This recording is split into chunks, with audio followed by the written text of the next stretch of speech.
Daily rated workers जो मुख्तलिफ विभागों में काम कर रहे हैं, उनके साथ जिस तरीके से मुख्तलिफ सरकारों ने एक खिलवाड़ किया, उसके विरोध में आज पैंथर्स पार्टी अपना धरना प्रदर्शन कर रही है। ये मांग करना चाहती है कि इनके मसाइल को जल्द से जल्द हल किया जाए। आज भी पीएचई के कर्मचारी जो हैं वो हड़ताल पर जा रहे हैं, विवश हो गए हैं सरकार की नाकामी को देखकर, नालायकी को देखकर। जिस तरीके से इनके साथ बड़े बड़े वादे हुए, चाहे वो पीएचई के डेली वेजेस हैं, चाहे वो बिजली विभाग के हैं, चाहे वो इरिगेशन फ्लड कंट्रोल के हैं, चाहे वो एजुकेशन के हैं, चाहे वो पीडब्ल्यूडी के हैं, चाहे वो फॉरेस्ट के हैं, चाहे वो मनरेगा के कॉन्ट्रैक्चुअल्स हैं, चाहे वो एनएचएम के कॉन्ट्रैक्चुअल्स हैं, चाहे वो आंगनवाड़ी और आशा वर्कर्स हैं।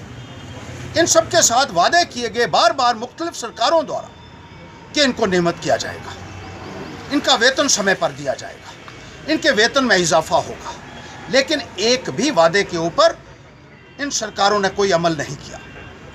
और जो पुरानी हुकूमत भारतीय जनता पार्टी की रही, उन्होंने इन लोगों को सड़कों पर बैठने के लिए विवश कर दिया।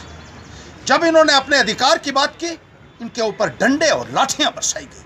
जहां तक कि हमारी आंगनवाड़ी और आशा वर्कर्स बहनें हैं, एनएचएम की जो काम करने वाली हमारी बहनें हैं, उनके ऊपर भी डंडे बरसाए गए। इतना बड़ा अत्याचार, इतना बड़ा शोषण जिस तरीके से हुआ है, उसका जवाब दिया जाएगा आने वाले वक्त में। एक गरीब के पेट के ऊपर जिस तरीके से खासतौर पर भारतीय जनता पार्टी ने लात मारी, नरेंद्र मोदी जी ये कहते थे कि जब उनकी सरकार आएगी तो 2 करोड़ लोगों को जो है हर वर्ष मुलाजमत दी जाएगी। 5 वर्ष में 10 करोड़ लोगों को मुलाजमत देने का उन्होंने वादा किया, लेकिन जब सत्ता में आए तो लोगों को कहा कि आप पकौड़े बेचिए, और बेरोजगार नौजवानों के जज्बात के साथ एक बहुत बड़ा खिलवाड़ किया। हम ये बताना चाहेंगे अपने नौजवान साथियों को यहाँ कि जब हमें हुकूमत मिली 3 साल का अरसा, तो रहबर तालीम के टीचर्स के लिए पॉलिसी बनाई पक्का होने के लिए। 5 साल का जो है अंतराल में उनको पक्का करने के लिए कानून भी बनाया, उसको लागू भी किया। Where there is a will there is a way, जहाँ चाह है वहाँ राह है। लेकिन आज जो डेली रेटेड वर्कर्स हैं मुख्तलिफ विभागों की, हमने देखा है 25-25 सालों से जो है वो काम कर रहे हैं, नियमित नहीं हो रहे। 18-18 साल, 20-20 साल, उनका वेतन तक 4-4, 5-5 सालों से नहीं दिया जा रहा है। क्या ये सरकार की जिम्मेदारी नहीं बनती है, जो चाहती ठोक ठोक के कहती थी कि बेरोजगारों के साथ न्याय होगा, उनको अपना अधिकार मिलेगा, लेकिन जब मौका मिला तो उन्होंने इनको सड़कों के ऊपर बैठने के लिए विवश कर दिया। यही अच्छे दिन है जिसका वादा आपने लोगों के साथ किया था।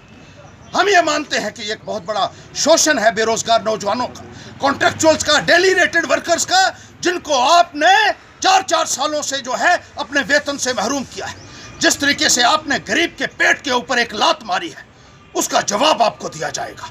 मैं इन तमाम डेली रेटेड वर्कर्स से कहना चाहता हूँ कि पैंथर्स पार्टी शाना बशाना आपके साथ है, आपके साथ कंधे से कंधा मिलाकर इस लड़ाई में भागीदार बनेगी। और आने वाले वक्त में एक करारा जवाब इनको दीजिए, एक सबक सिखाइए उन लोगों ने जिन्होंने आपका वोट तो हासिल किया, लेकिन जब आपका मसला आया उन्होंने आपको पूरे तरीके से जो है वो दरकिनार कर दिया, आपको अंगूठा दिखा दिया। अब इसका जवाब हमें मिलजुल कर देना है।